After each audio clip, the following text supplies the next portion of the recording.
Welcome back to Open Office Hours. I'm Cory Vance. I am the founder and CEO of Arctic Fox Financial. And I'm here today as part of Open Office Hours, which is really designed as a way for yourselves, for viewers and listeners of this, to get easy access to professionals who can help you grow your business, grow your financial wealth, grow your portfolio, that kind of thing. And I really want to make that accessible, right? So here's your chance to get to know me and someone like me that gives financial advice and that creates financial plans, mostly for business owners in my case. Give you a chance to get to know someone like me and someone in this industry on a more personal level and just get a more personal side of things. And I also want to offer access to experts and professionals that I trust and that I believe can be a great resource for you to help you to grow your business, grow your wealth, and become the best version of yourself. And so this is an ongoing series. And here we are. We're recording this January the 7th, 2025. And I intend to record these regularly and offer a variety of experts and professionals to you in this format. So I hope you enjoy getting to know me, and we'll get right into it here. So my guest today is Wesley Simpson. Wes is someone that I met only a few months ago, but we really hit it off. Wes is a financial coach, and he helps everyday Canadians improve their financial picture through financial education, financial coaching, some mindset coaching around money and finance and debt. He's someone that I've really been wanting to interview for quite a while because we think a lot alike, I think, so far. And Wes is a great guy. He's got some great experiences to share. And I think you're really going to love meeting Wes. So Wes, welcome to Open Office Hours. And please fill in any details I might have missed in introducing you there. No, you did a great job. Thank you. And it's great to be here. Thank you for having me. You're welcome. I really want to take people through a journey here of your journey, really. You know, how you got started doing what you're doing. Tell me, when you were a kid, what did you want to be when you grew up? And just take us through the journey from there to where you are today. That's an interesting question. What did I want to be when I was a kid? Well, it was kind of two things, I guess. Starting off, I wanted to be a vet actually when I was really young because I loved animals.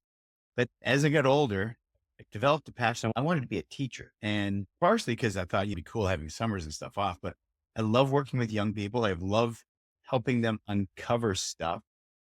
And I love watching as they achieve things that perhaps they didn't think they could achieve. I felt that was pretty cool. So that was in junior high and stuff. That's where I thought it'd be cool to be a teacher. Interesting. Yeah. That's neat. So it seems to me like you actually did become a teacher. You're helping people people who are younger, people who are new to thinking about their finances to develop and grow in that regard. Yeah, it is. It's funny how it comes around, right? Although I didn't make it into the teaching realm, I continued that passion of working with young people. I was a scout leader for 20 years. Oh, wow. Cool. And I still keep in contact with some of my kids from back then. But watching them achieve things that they didn't think they could do, and watching that joy, that growth is pretty cool. So doing financial coaching now is kind of like, because you get a lot of people think, wow, that sounds great in a concept, but yeah, probably not me. And then when they finally have that breakthrough, you're going, told you. Yeah. In a good way. Yeah. It's a really positive. Like the celebrations are incredible. Yeah. The celebrations are incredible. So you started wanting being a vet and then a teacher. You did work with the scouts. Did you go from high school into working with the scouts, or did you you didn't become a teacher, but what happened after high school? And tell me a little bit about your career experience in terms of that part of your journey. Well, I think a lot of people, I was still trying to figure out who I am or where I wanted to go. And I ended up by default, I guess, in the automotive industry because my dad was in it. So Okay. I've worked almost every aspect of automotive. I worked in the service center, worked in parts, body shop. Body shop wasn't for me. I'm allergic to auto body dust. I did sales management and done finance. I hadn't intended it to be the long-term thing, but funny thing about life, it has a way of putting you where it wants you to be at certain points. And my progression as, I met wife and we had one coming quickly and then soon there'll be more. It was okay. Well, we're going to have to make this work the best we can and just work our way up that ladder sort of thing. So Right. the automotive it ended up being over 40 years. Interesting.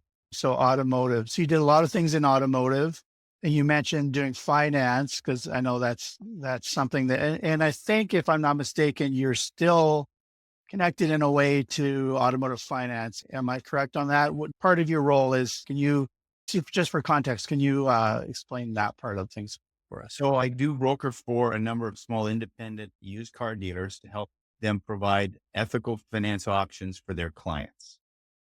We make sure we brief the client, educate the client on what they're about to get into, what they're going to do, and how to build and manage credit. I do it in a fashion that ensures the customer's success. I'm very proud to say that I've been doing this as a broker for over almost 7 years now, and our success rate is incredible. My clients just don't fail. That's one of the things I'm very proud to say. I put them in a position where they can succeed. And by doing that, we've built a climate where the customers feel comfortable calling and asking questions. Okay. We built a level of trust with them that they know we're not going to try to put them in a position that they're not going to succeed. Excellent. So you said something there that sounds like an oxymoron to me, ethical auto financing. Yeah. And you've kind of explained it there, but can you flesh that out a bit? Because I think from our previous conversations, to me, that's kind of the core of who you are, is that part of your journey where you went from finance in different positions at different dealerships to where you are now doing this version of auto finance. Can you flesh that as much as you're legally permitted to say? Can you share that with us that more? Sure. So once you secure your vehicle, buy the vehicle, select the vehicle you want, you go to meet the finance manager in most dealerships, right? Their job is to arrange your financing and provide you with options that are available to protect you and your investment. Are the options bad? No. Are they good? That depends. It depends on your situation and your level of comfort. Okay. And those options range from extended warranty to life insurance, disability insurance, gap insurance, critical illness. It could be appearance packages for the vehicles to preserve their life and a variety of other things. Okay. Right. And the products themselves are not good. They're not bad. As long as they're presented to the customer as that, these are what's available to you. And that's how we would present them. Unfortunately, there's a percentage out there of finance managers that bend those rules and don't make them appear as options. They're inferred that this is how the bank, the lender has approved it, and therefore you must take it. I know there was one particular incident, still rings clearly, where I was head of finance for one store that shall remain nameless. And I overheard a young couple talk with one of my young finance guys. And he was saying, this is how the lender approved it, that you have to take it. And the payment it was almost $200 more than what they had budgeted for. And there was some serious discomfort with them. Like there was very uncomfortable. It was tears. And I was listening in. I went, I can't do it. I walked in. I said, I think you may have misread the approval. May I see that, please? And when I looked, I went, no, this tier 1 customer, they have the option to choose. It's an option. Right. Well, turns out the next morning I was kind of dragged in and demoted. Jeez. Kind of expected. Went on vacation, came back, and a week later I was dismissed. It's a small percentage out there that do that. Unfortunately, they produce a lot of income for a lot of these franchises. So the products themselves are not good or bad, okay? Because different clients will have different sensitivities. Perhaps you don't have private life insurance. That can be a positive. Perhaps you're self-employed. You don't have any sickness and injury. That can be a positive. Right. So it's all depends on the context, and depends is a key word there. But when you take it where the customer doesn't have the choice, and it's inferred that it's a mandatory thing, then all of a sudden that crosses a line, in my opinion, and you're no longer ethical. Right. Yeah. And that's interesting. You said earlier that you did sales and you also did finance. And when I think of a finance manager at a dealership, I think it's another sales position, and which it largely is. And the way you're explaining it largely is a sales position for a lot of those folks. Yeah. So that's kind of interesting. It's good to know from an industry insider's perspective that not all car dealers behave badly. So I'm relieved to hear that. And I think our viewers and listeners will be relieved to hear that too. The trick is where to find that ethical person that can help them with the financing. put them in a position to be, like you said, 100% successful. I think this isn't really the reason why I wanted to bring you on today, but I think since we're here and we're talking about it, I will encourage viewers and listeners to contact you to see how you can help them when they're financing or looking at purchasing their next car. We hear things like different financial gurus will say things like, oh, don't ever finance a car, save up, pay cash. And that's great. If you can do that, that's not 100% possible all the time, I don't believe. Or sometimes it's advantageous to borrow money, depending what your cash can do otherwise as a financial investment person. There's some wisdom there sometimes. Sometimes debt can be useful to building someone's wealth if it's not a noose around their neck, right? So, but my bottom line is, I think that they should contact you, find out how you can help them and how you can guide them to make a wise decision in terms of financing or purchase, however they do it, of that car. And so we'll provide you contact information for you, how they can do that. Is that something you only do here in Calgary? Is it something you can do only in Alberta? Is it something you can do across Canada? What are the parameters of your ability to help people with that? Well, I'm licensed in Alberta. Okay. But the key is if they would reach out to me and ask questions, I would ask them more questions. The key Right. is to ask more questions, do some more research. Okay. You wouldn't buy the first, vehicle you come across if you hadn't done some research to ensure that's what you wanted. Right. Right. If your budget allows for a Corolla, for an example, and I love Corollas, you wouldn't run out and buy, a 1-ton dually. Right. Right. So do your research before you go out so that you know what you're getting into is one of the key things. If somebody has questions, I'm happy to help point them in the right direction, guide them. Sure. Right. Would love that opportunity. The auto industry can be a little scary for obvious reasons, but if you are equipped with the right questions to ask and the right areas to look into, it can be a whole lot more enjoyable when you do go for that, looking for that vehicle. Financing a car, that's a personal thing. Whether I think it's good or bad is irrelevant. It depends on what you feel and what your wants and needs are at that time. Right. And, it's funny you say, I forgot the exact word used, but, car buying experience can be daunting, right? Yeah. Dealerships can be intimidating. And I don't know if they're designed to be that way on purpose, but they certainly feel that way for a lot of people. And it's one of the 4 things I hate in life the most is going and buying a car, especially from a dealership, right? So I appreciate there's people like you that can help make that a little bit less scary. So thank you for that. So you mentioned you got let go from this dealership. And so did you go from there directly to this financial coaching, or how did you transition to financial coaching from the dealership world? So I went to work at another couple of stores as an intern position until I could figure out where I wanted to go and where I wanted to take my coming years. And then I started to see a lot more people with troubled credit. I thought, well, there's an opportunity. I could start helping people that have got poor credit to rebuild their credit. So I started to go into that direction. And then I ended up with a mentor coach. And he said something that I'll never forget. He says, if you truly want to fix a problem, you need to go upstream. And I went, upstream. And then it kind of dawned me, well, if they're in the bad credit problem, it's because they're not great with money. I can help them get started and fix the money hiccups and help change how they view money and the relationship with money. That will in turn fix the credit hiccups. So it took me I think it was 2019, I was a credit coach. And then in 2021, I pivoted and moved upstream, joined a group of like-minded coaches called in Coach Connections to get some continuing education, more training and guidance from these people who are an incredible group of coaches. Incredible. Finished my certification with them. So I have clients all over the world. But it was 2022 that the full pivot happened, that I went all the way upstream to help people build a life where they can control their money instead of their money controlling their life. So control their money. Interesting. So again, it seems like you did end up in the teaching of it, which is really cool. I remember speaking of finance in this whole world, Robert Kiyosaki is one of the biggest all-time gurus. And I know he said, my dad was an educator. I think a bunch of his family, his sister, maybe other people became educators. And he thought, I thought he'd always do that, right? And he ends up doing education. That's what he does for a living with the Rich Dad, Poor Dad programs. So that's really neat. So this brings me to a really good point I wanted to talk to you about is people that are not that great with money, right?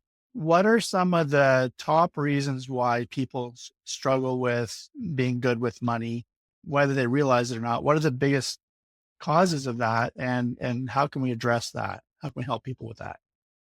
Well, so a couple of things. One of the biggest things is, well, let me ask you a question. Sure. How many ads do you think the average person's exposed to every day? Good question. I have some marketing background, so I have an idea of this. The last number I heard definitively was about 5,000, but I feel it's probably more than that now. Right now, as of February of last year, I think it jumped up to 7,500.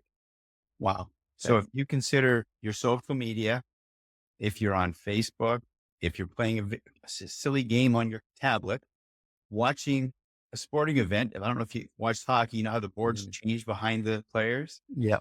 listening to the radio, watching TV, it's continuous.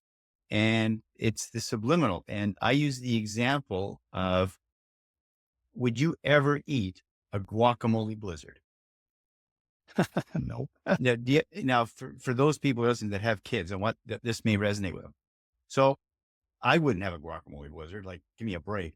But you hear every day this new flavor from Dairy Queen coming out, guacamole blizzard, guacamole blizzard, guacamole blizzard. And your kids hear it and you hear it. And you hear this for like 3, 4, 5 weeks. Now, all of a sudden, you're walking through your local mall, through the food court. There's a Dairy Queen, and there's this huge billboard for a guacamole blizzard. Huh. What did Yeah. you just do? You put yourself in a trap. You just Or bought a almost. guacamole blizzard or more. That's right. And that's what happens is you hear it enough. They make you believe that you need that to be happy. Right. So the biggest thing is be conscious of what you're listening to and what you're watching. Mhm. Okay?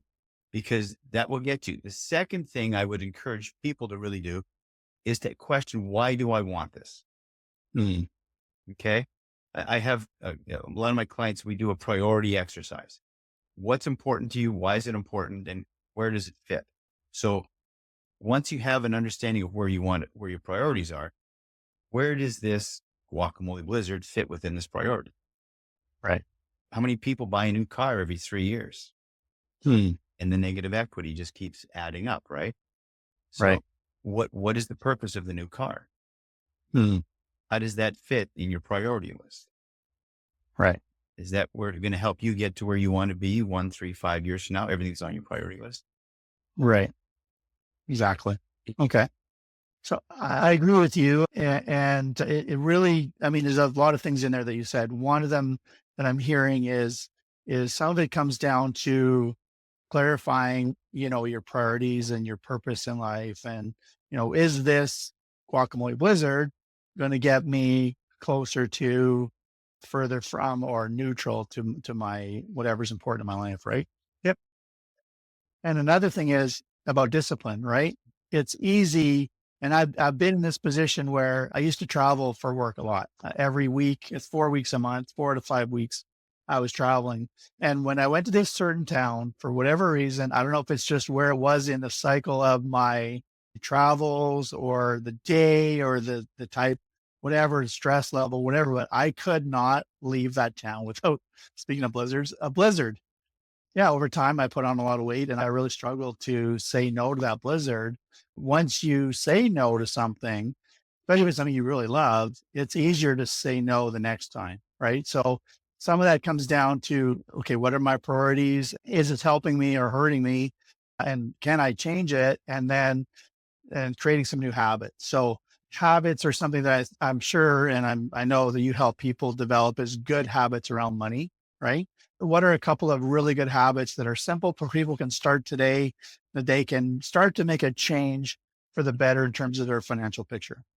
Well, if you have a plan for your money where every dollar has a job, now that, Mm. then that's your first key. Now everybody says, so make sure you spend all your money. No, just make sure every dollar has a job, whether that's savings for a specific tag, whether that's date night, whether that's buying that, if having a blizzard is important to you once a week, Mhm. just put it into your spending plan. That is the first thing that I would, have a plan for your money so you know where every dollar is going. The second thing, depending on how you are with spending, is, and there's a lot of mixed feelings about paying cash. A lot of people really have strong sayings one way or the other. When you pay cash, you spend less. On average, people that pay via debit or credit card spend 18% more. Let's say you're at the grocery store and you've got a mindset, I've got $100 and you've got $100 in cash. And you get up to the till and it comes up to $120 and you've got $100. You're going to look through the card and see what's not needed at this time and take it out. Mhm. Whether that's a Mhm. bag of cookies, whether that's a case of pop or whatever that you put in that isn't a need. It was just a want. Right. You Right. would take that out to stay within your means. If Right. you're paying by debit or credit, you'll just say, oh, well, it's just $20 and you'll walk away. Right. But now you're $20 less for something else that you had intended. Right. So the second thing I encourage people to do if they don't want to go the cash route is you get a receipt for absolutely everything. Mm. Okay. And you analyze those receipts at the end of each day to determine what did we get that we needed? What were the wants? Did we really need that? And you try to learn from that. Excellent. So yeah, learning from that, that's important. And that comes down again to discipline, right? I mean, it's, I know, and I have two ex-wives that hated that I collected receipts, right? But for many, many years, I collected every single receipt. Now I try to do them electronically, but that takes a certain amount of discipline. And some people, most people, not just I'll toss the receipt or ignore it or whatever, right? So I think that's really good. I know in the past, for example, when I've endeavored to lose weight, I've lost weight a few times successfully. And the first thing that I had to do in that case was track what I was eating. And no judgment, just measure what you're eating. And then pretty soon you sort of naturally start to go, well, you know what? This is the fifth time this week I've tracked a Starbucks latte. I'm not losing the weight yet. Let's cut one out and see what happens, right? And then, like I said, when you say no to one thing that you love, especially, it's easier to say no the second time and go that. So that's the same kind of thing exactly with finance. Most people make great money or make good money and afford almost anything you want. Right. The key is you cannot afford everything. And Right. if you think about it, Elon Musk can't afford everything that he True. wants, But he can't. right? Yeah. It's a That's right. matter, again, we go back to prioritizing what's important to you. Okay. Yeah. Why is that important? And is it a big enough reason to stay on track to get to those goals? Right. Your goals and my goals are going to be completely different. And that Yeah. doesn't make it good or bad. Right.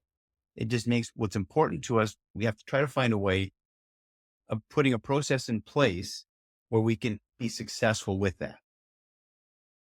Excellent. Okay. And Yeah, for we've had sure. many failures over the years. It took us a while to kind of right the ship several times, much like losing weight. Right. And once you kind of figure it out and you get on the right path, you know, had I had a coach in my 30s, and we all look back at that, and Right. I'm not a fan of, driving through the rearview mirror because you end up crashing, but Yeah. it's good to reflect, to learn, not to discipline, and to move forward. Yeah. And I think too, like, I know it's funny because everybody seems to have an opinion about, especially diet. Let's take that because it's not finance right now. In the diet space, or the weight loss space or the healthy living space, whatever you want to call it, there's a myriad of quote unquote gurus out there. Everyone seems to have an opinion on what you should eat, what you shouldn't eat, all this thing. And there's lots of good in there. But with that comes a lot of, well, I know how you should do it. Right. And there's a lot of judgment. When I endeavored to lose weight, there's a period of time where, okay, I'm going to do this now. There's a period of time where you mentioned some failures, like you go forward two steps, you go backward one, sometimes you go backward three. And then it's like, oh crap, I ate 5,000 calories today. I didn't move my body. The next day you might eat 1,200 and the next it's 3,000. And it takes a while to get into that habit stream, right? the same thing is true with money, where it's like you can endeavor to make a change and there's going to be some bumps in the beginning, but it takes some focus on what your goal really is, I think is what I'm hearing you say. And keep that in mind, what your priorities are, what your goal is, and keep moving towards it. Work through the bumps and get to where you have these habits established so that you can then start to see some real progress. Yeah. Is that what I'm kind of what you're saying? Exactly. Yeah. Don't beat yourself up over things you can't change, but Right. put put steps in place so that you can be successful. If you're somebody that struggles with accountability, grab an accountability partner. Say, hey, Right. I'm drinking 5 lattes a day, and I got to stop this. And can you help me? If I text you that I'm going to Starbucks, can you talk me out of it? You know, there are Yeah. ways, and I pick on the latte. My wife loved not the I think it was the gingerbread lattes. They come out at Christmas. Okay. And Okay. one time she would have 3 or 4 a day, Yeah. right? Well, that's $20, right? Yeah. It's Yeah. like, If you're lucky. right? But she eventually realized, that's too many. And then she got it down. So she was only having one a week on a Saturday with some friends. Yeah. And it became a treat. It became a reward. And Exactly. she took something that she loved and made it a reward for other things. Right. Yeah. Well, it's interesting you say that because that reminds me of just that theme that things that really a generation ago, and again, it's just an observation, not a judgment, but a generation ago, things that we considered a treat, we now consider almost like an expectation or an entitlement. And I don't mean to use the word in an inflammatory way, but it just is like, well, why can't I have a blizzard every day? Like you said, I can afford it. Who cares, right? It's my body, it's my life, whatever. But you mentioned when you pay by a card, you pay 18% more. Does that include the tip? Because now tips are expected everywhere, right? And if you're paying by cash, I think you're psychologically less likely to pay a tip even on like, whatever they hand you a donut, you give them a tip, whatever, you might not if you're paying cash. Right. So that's interesting. And so when you add in there, like, okay, well now you'll deliver it right to my doorstep. I don't even have to get off my couch barely to enjoy this treat. That's now a daily thing or whatever. It's not much more reinforcing the habits or the mindsets that keep you locked in those patterns of poor money habits. Right. Yeah. So, yeah, Essentially, like I said, at some point you have to decide. Okay. And I'll give you a real life experience for me. At please. one point you have to decide, is this daily thing I'm doing more important than this goal I've set? So I'll give you an example. When I left the auto side, the corporate thing, and started working as a self-employed entrepreneur, I missed the camaraderie because I was working in my office by myself with my dog or whatever. So I would, to try to get that familiarity back, I would go to the local coffee shop and have a coffee and whatever it is, a bagel or whatever. And I would do that every day. Right. Mm. And it's work. I was working. Right. Right. And that was working out to about whatever, $10 a day. Okay. Right. Sure. And I had a dream of going to Greece. Mm. I've wanted to go to Greece since I was 17. Right. Mm. One of my best friends was Greek. He told me all about it. And I said, I gotta go. I gotta go. And then I fell in love with a silly movie where, okay, now I really gotta go. But it was at my current pace, there was no way we're going to be able to go. Right. So my wife and I made a decision. Is the coffee and the bagel every day more important? Or is going on this trip in 5 years more important? Right. Right. And the trip became a bigger push than the need to go for the coffee and the bagel. So we took that money that we were putting away for the coffee and bagel, and that went into a different account. Mm. 5 years, and it was this past year, we went to Greece on the money Cool. that would have been a coffee and a bagel. Wow. And I'm guessing you really regret going to Greece, and it's probably the worst thing you ever did, right? Thing I ever did, I just hated the entire time I was there. One of the most amazing vacations I've ever been on. But it's the power. So how did you get here? Basically, it cost me a coffee and a donut to get there. Right. And, that's a good point. I imagine, because we haven't really discussed this in detail before, but I'm imagining that being there in Greece and experiencing everything you experienced there and the beauty of the country and the people and the food and everything that goes along with that. I imagine if you paused for a moment while you're there and went, you know, I paid cash for this trip. Like going back to our conversation earlier about paying for a car, not only did you earn it and you set that goal, and you didn't go home from Greece going, okay, now how am I going to pay for that? Nope. Right. Which is another part of the money habits and mindset that people have. It's like, well, I'll just throw it on my credit card. I got room. I'll pay for it over the next however long. Right. Until the next thing comes up that they just have to do. Right. Yeah. So people get in that cycle where they never really feel that freedom of this is 100% paid for and done. And I know my girlfriend, she never puts a trip on credit. She always saves up for it. And she's been all over the world.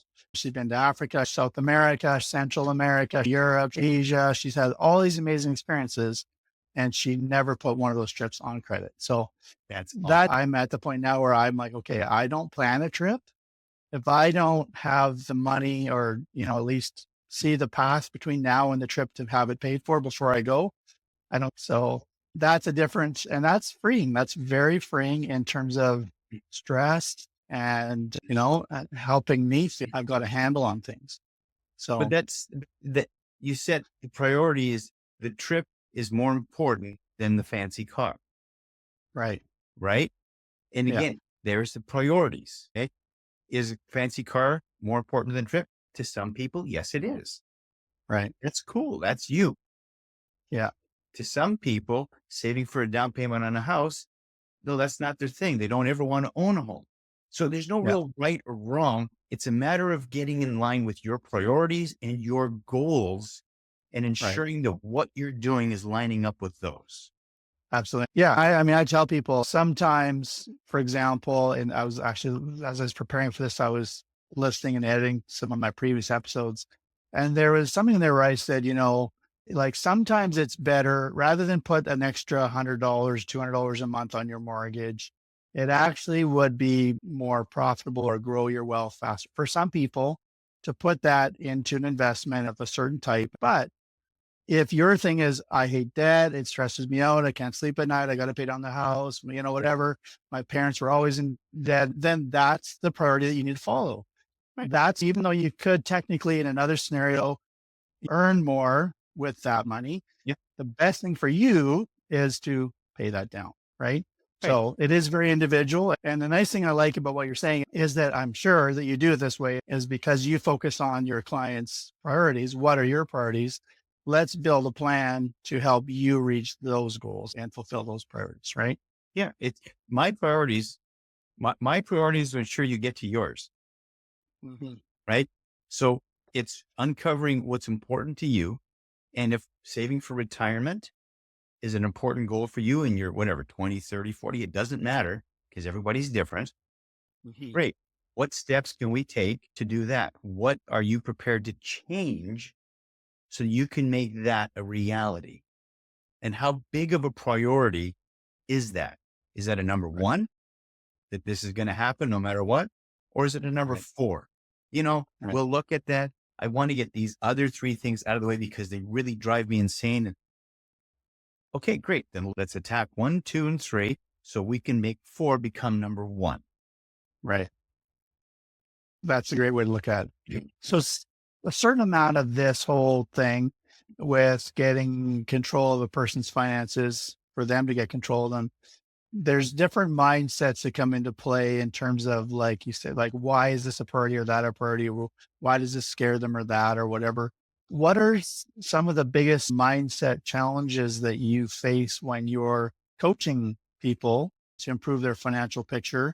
And what's one or two things that you might tell someone to help them get through that, to think things in a way that's better for them? So a lot of my clients are couples. That can be a blessing. It's Right. also can be a lot more challenging because now you're dealing with 2 different personalities, right? But ensuring that you and your significant other, if you're a couple, are on the same page is a big thing. And you often hear people say, yeah, we're on the same page. And I have an exercise I have them do that will reveal that and create some interesting discussion, not fights, interesting Yeah. discussion. But sometimes setbacks will happen, whether that's you got hurt and your income got cut back. So now all of a sudden, instead of paying down debt, you're accumulating debt because Right. other things weren't happening. Sometimes it's the hot water tank goes, right? So I encourage people, one of the foundations I encourage them is try to make sure we budget for an emergency fund. And they go, well, what's that? I said, that's in case life comes up and gives you a slap across the head saying, it isn't going to go perfect. Okay. Yeah. Whether the car needs a major repair, whether that's a hot water tank goes, whether that's you slip on the ice and you can't work full time, whatever. Emergency fund is a great buffer to have so that you don't have your plans and derail. Absolutely. Okay. 100%. So an emergency fund and communication, it's a process, not an event. So you're going to be constantly evolving and working this. But if you can take a few minutes to pause before you do anything and just say, is what I'm about to do aligning with my priorities?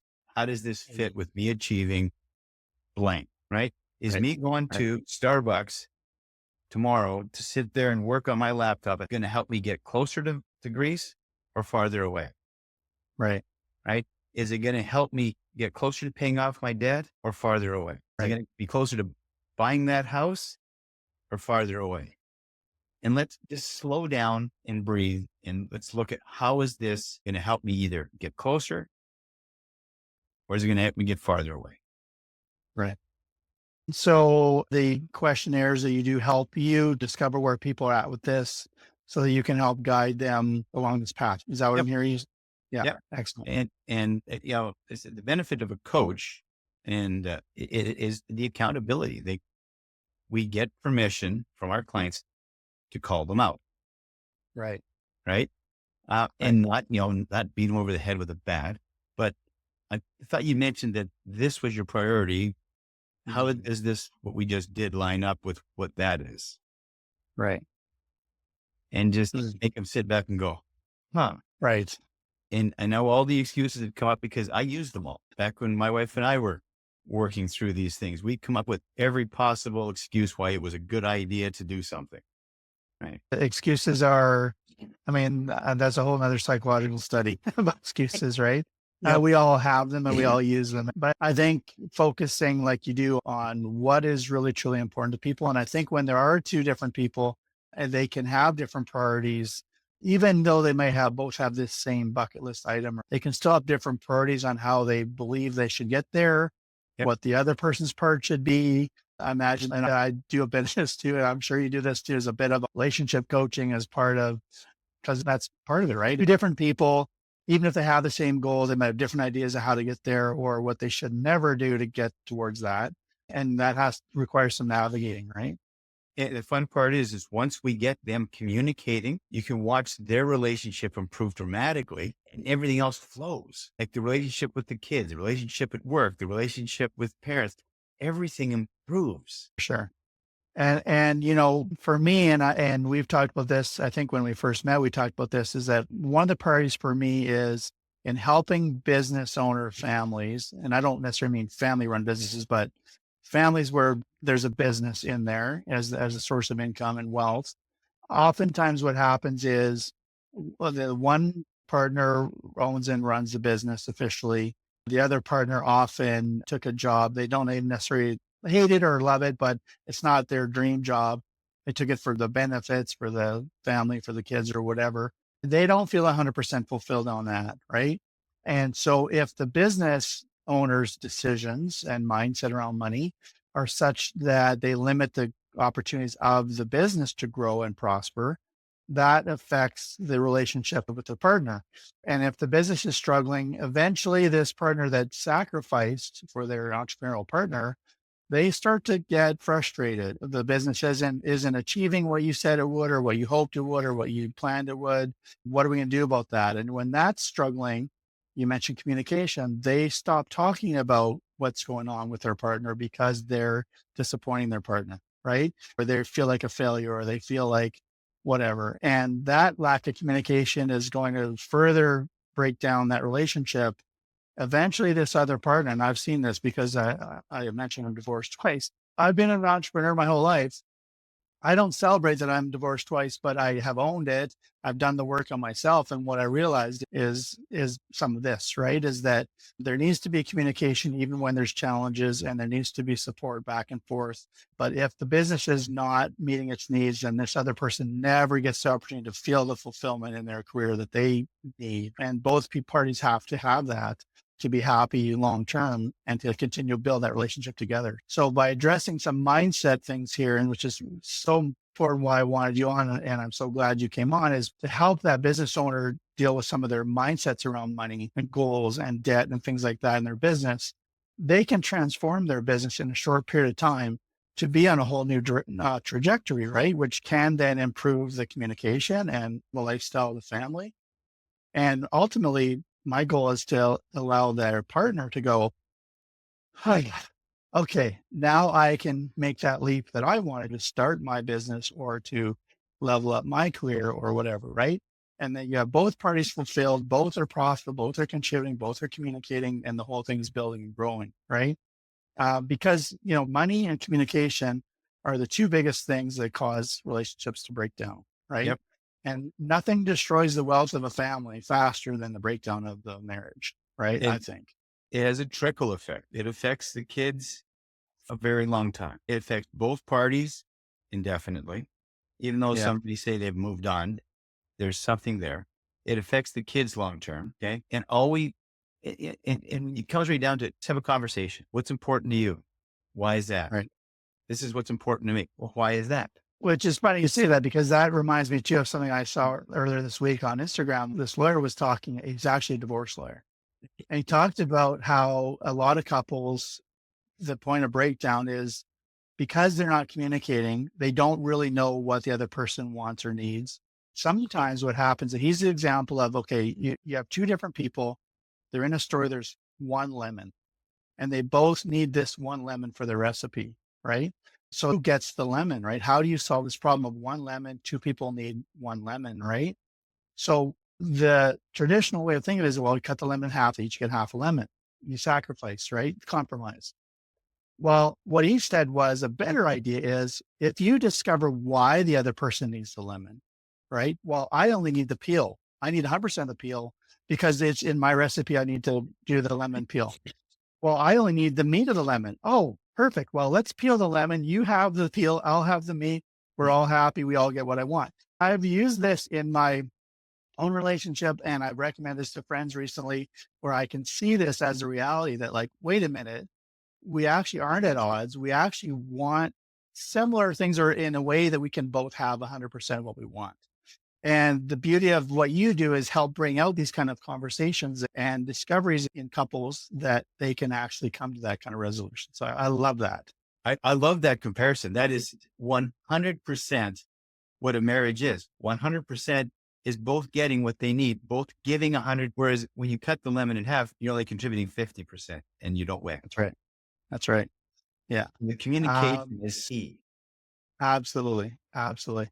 Now, I want to touch on one more thing. We're nearing the end of our hour, and I want to respect your time. I know it's been a great conversation, but I want to touch on one more thing that you and I have talked about doing, and we're going to formalize this soon, is talking with single people and either newly single or single young people or unattached people who are 100% in charge of their own financial life.